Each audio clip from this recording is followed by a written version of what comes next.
त्रिवेणी सिंह में Yadav, Koeri, Kurmi, basically 3 cast थे।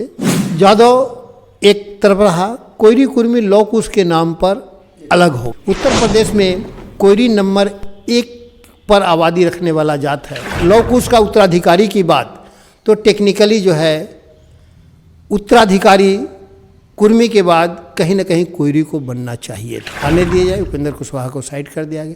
तो यह उत्तराधिकारी के संदर्भ में जहाँ तक कहना है नीतीश कुमार का, जदयू का टेक्निकली उत्तराधिकारी लौ कुश समीकरण के तहत कोई कुशवाहा होना चाहिए, लेकिन निशांत आ रहे हैं तो कुशवाहा लोग उसको पूरी समर्थन करेगा, इसमें कहीं कोई दो मत नहीं है। तेजस्वी और निशांत की स्थिति बिल्कुल स्पष्ट है। लेकिन नीतीश कुमार परिवारवाद पर और उनकी पार्टी जदयू जोरदार हमला करते आ रही है लालू प्रसाद यादव को लेकर या कांग्रेस को लेकर।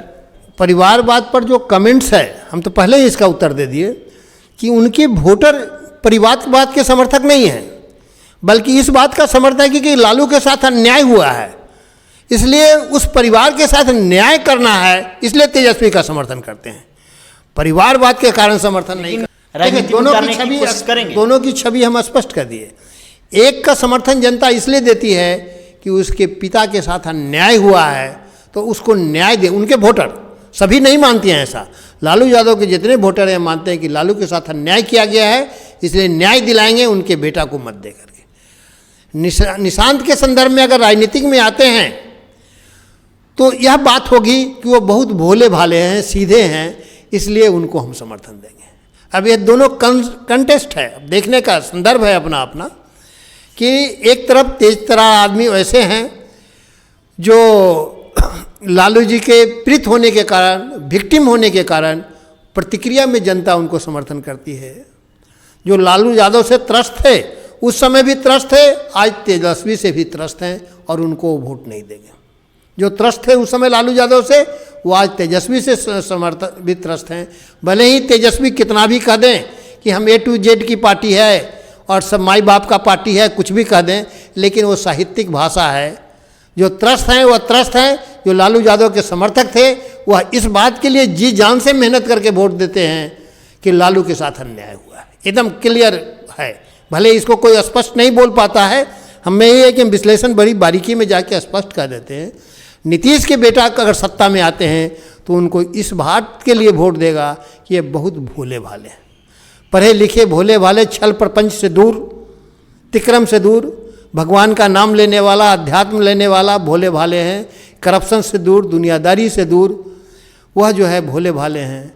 लेकिन अब जनता का चुनाव करना है कि एक भोले भाले आदमी, जिस तरह राबड़ी देवी भोली भाली थी, सत्ता में जिस समय मुख्यमंत्री बनी थी भोली भाली थी, उसको घर की महिला थी, उसको कुछ नहीं समझ था, तो वो भोली भाली थी। जनता ने उनको समर्थन दिया कि लालू के साथ अन्याय हो रहा है तो उनके भोली भाली पत्नी को हम समर्थन दें।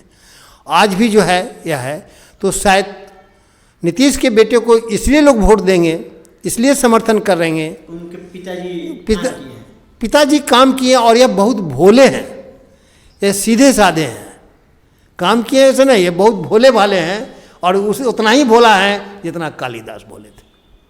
अब शायद ये तुलना में हमारी बात किसी को गलत लगे, लेकिन मेरे कहने का मतलब है, देखिए, पर राजनीतिक में होता है कि फर्स्ट सर्किल अराउंड द की, पॉलिटिक्स में फर्स्ट सर्किल अराउंड द की बहुत काम करता है।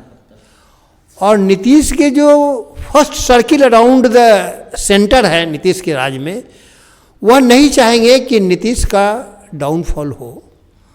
और जिस तरह हमारी स्थिति है उनके सर्किल में घिरा रहना, नीतीश अगर नहीं रहें तो उनका बेटा भी केंद्र में रहे और हम उनके सर्किल में रह करके आनंदित होते रहें। यह है, तेज तरार आदमी जो रहेगा वह अपने फर्स्ट सर्किल अराउंड द की को हमेशा चेंज करते रहता है, उसको बना के कभी नहीं रखता है, आज है फिर चेंज करेगा।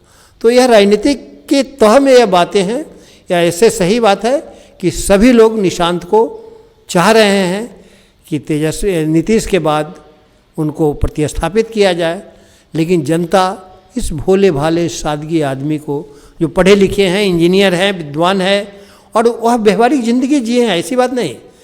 जब वह उनकी माँ जिंदा थी तो वो माँ के साथ अकेले रहती थी, राजभवन में नहीं रहती थी। यह भी एक मार्के की बात है। इस पक्ष में तो यह है जरूर कि उन्होंने व्यवहारिक जिंदगी रिक्शे पर चल करके, पैदल चल करके अपनी माँ के साथ, एक टीचर्स माँ के साथ ज़िंदगी अच्छे से गुजारी है। राजभवन का सुख नहीं भोगा, माँ के मरने के बाद ही राजभवन में आए या आए। तो इस तरह से उनका ये भी कुछ पक्ष है, भोलापन, सादगी। जबकि तेजस्वी हमेशा अपने माता पिता के साथ राजभवन में रहे हैं, उनका लालन पालन जो भी हुआ है, तो दोनों में अंतर है। लालू यादव और तेजस्वी में महान अंतर है। लालू यादव एक भैंस पर से चराने वाले, दूध बेचने वाले, गांव के हर बात को समझने वाले, बड़ी बारीकी से ऑब्जर्व करने वाले, जबकि तेजस्वी किताबी भाषा में ऑब्जर्व करने वाले हैं और सामाजिक परिवेश को नहीं है। उनका लव मैरिज और इंटरकास्ट मैरिज भी इस बात को इंडिकेट करता है कि वह जात करते हैं, जब स्वयं अपने दूसरे जात में शादी करेंगे तो वह कैसी जातीयता। यह कंसेप्ट स्पष्ट से सभी लोग करते हैं। इसलिए तेजस्वी के बारे में मेरा अपना इम्प्रेशन है कि वह एक तेज तरार अच्छे नेता हैं और उनकी जनता इसलिए समर्थन करती है कि उनके पिता के साथ अन्याय हुआ है। उस अन्याय के विरुद्ध उनके जितने समर्थक, जो लालू यादव के समर्थक थे, वह तेजस्वी के साथ खड़े हैं, और जो लालू यादव के विरोधी थे वह आज भी विरोध में हैं, भले वो A to Z की पार्टी बना ले या किसी की बना ले। और निशांत और दोनों की तुलना के संदर्भ में कहेंगे कि निशांत का भविष्य उनके भोलेपन में है, उनकी सादगी में है, उनकी शालीनता में है, उनके कहा जाए निश्चलता में है। वह एकदम सीधे साधे आदमी है। और नीतीश कुमार के फर्स्ट सर्किल अराउंड द की, नीतीश कुमार के सर्किल में जितने घेरे में हैं, वह चाहते हैं कि हमारा राजपाट चले, हमारी सुख सुविधा भोगे, अगर निशांत को बैठा के आगे बढ़ाते हैं।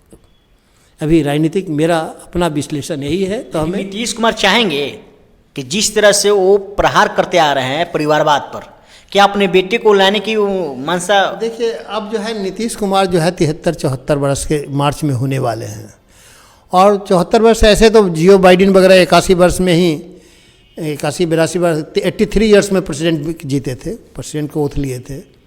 तो सब कुछ वातावरण है, लेकिन इनका स्वास्थ्य जो है, अभी देख रहे हैं कि वो जब भी जा रहे हैं विजिट में, अभी जो प्रगति यात्रा में जब जा रहे हैं तो 2 दिन के बाद बीमार पड़ जा रहे हैं, 1 दिन फिर जो लेते हैं, तो इनका सेहत गिर रहा है।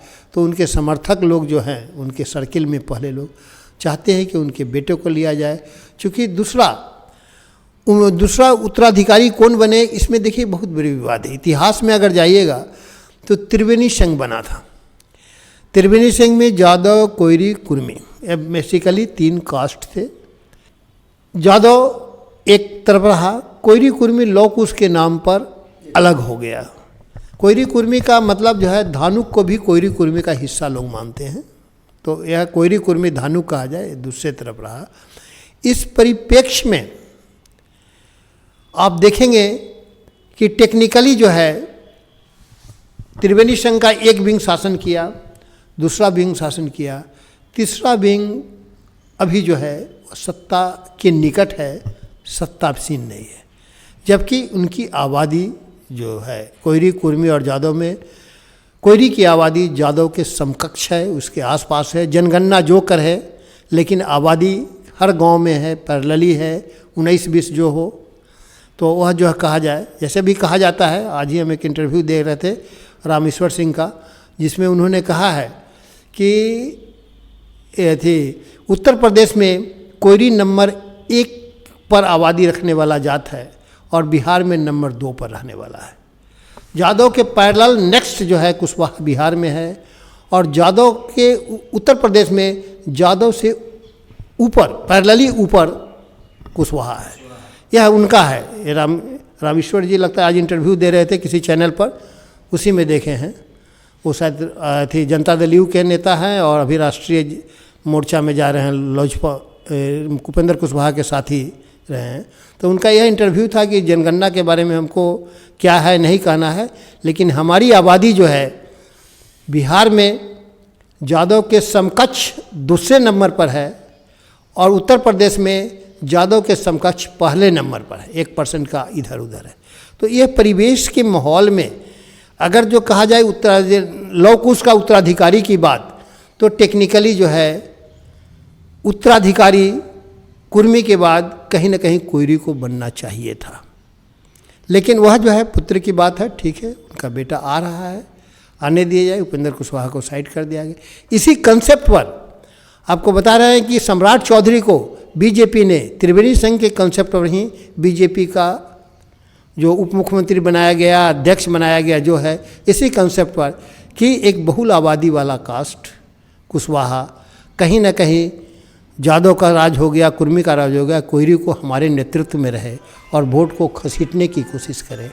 यह ऑब्जर्वेशंस कितना सही होता है, तो यह उत्तराधिकारी के संदर्भ में जहाँ तक कहना है नीतीश कुमार का, जदयू का टेक्निकली उत्तराधिकारी लव कुश समीकरण के तहत कोई कुशवाहा होना चाहिए, लेकिन निशांत आ रहे हैं तो कुशवाहा लोग उसको पूरी समर्थन करेगा, इसमें कहीं कोई दो मत नहीं है। लेकिन इनकी स्थिति वही है कि एक ऐसे विद्वान है, जैसे मनमोहन सिंह साइड में थे, छाया में थे, सोनिया गांधी बन रही है, अचानक मनमोहन सिंह बन गए सीधे। वो भी तो पॉलिटिकली बहुत सीधे साधे थे, उनकी विद्वता थी, ज्ञान था। उसी तरह निशांत की विद्वता हो सकती है। ये भी तो हो सकता है कि निशांत कुमार के ऊपर बिहार के इलेक्शन लड़ा जाए और कोई दूसरा मुख्यमंत्री नहीं, कि निशांत कुमार के नाम पर कभी भी बिहार का इलेक्शन नहीं लड़ा जाए, नहीं लड़ा जा सकता। एकदम नोट कर लीजिए। यह जो है नीतीश को उनको लाने की कोशिश क्यों किया? नीतीश कुमार के नाम पर लड़ा जाएगा और चुनाव के बाद निशांत कुमार को राजनीतिक में लाया जाएगा। चुनाव के बाद लाने की कोशिश? हाँ, पहले जो है कोशिश हवाबाजी है, पहले नहीं लाया जाएगा। अगर नीतीश कुमार का स्वास्थ्य बहुत गड़बड़ा गया तब जो है उनको लाया जा सकता है। और इसमें भी बीजेपी के चाल है कि ला करके उनको बहुत आगे बढ़ाना उद्देश्य नहीं है, लेकिन सेकंड लाइनर बनाना उद्देश्य है। लेकिन लव कुश समीकरण के तहत कोयरी, कुर्मी और धानुक का जो ऑर्गेनाइजेशंस है वो कहीं ना कहीं इस बात में है कि नीतीश का नेतृत्व जो है लव कुश के तहत ही रहे। अगर कुशवाहा नहीं आ पाता हो किसी कारणवश तो निशांत ही रहे। लेकिन स्थिति जो है तेजस्वी और निशांत की स्थिति बिल्कुल स्पष्ट है कि तेजस्वी एक विक्टिम पिता के ऐसे पुत्र हैं कि वो उनके समर्थक उनको विक्टिम नहीं मानता है, जिसके कारण समर्थक हैं। निशांत सुशासन देने वाले पिता के एक ऐसे पुत्र हैं जिनको बहुत भोला भाला सीधा सादगी माना जाता है। तो यह दोनों की कंपैरिजन यही है। अब देखिए बिहार की राजनीति में आगे क्या होता है। चलिए, अभी सुन रहे थे शिव कुमार सिन्हा जी को। फिर मिलते हैं अगले वीडियो में, तब तक के लिए जय हिंद।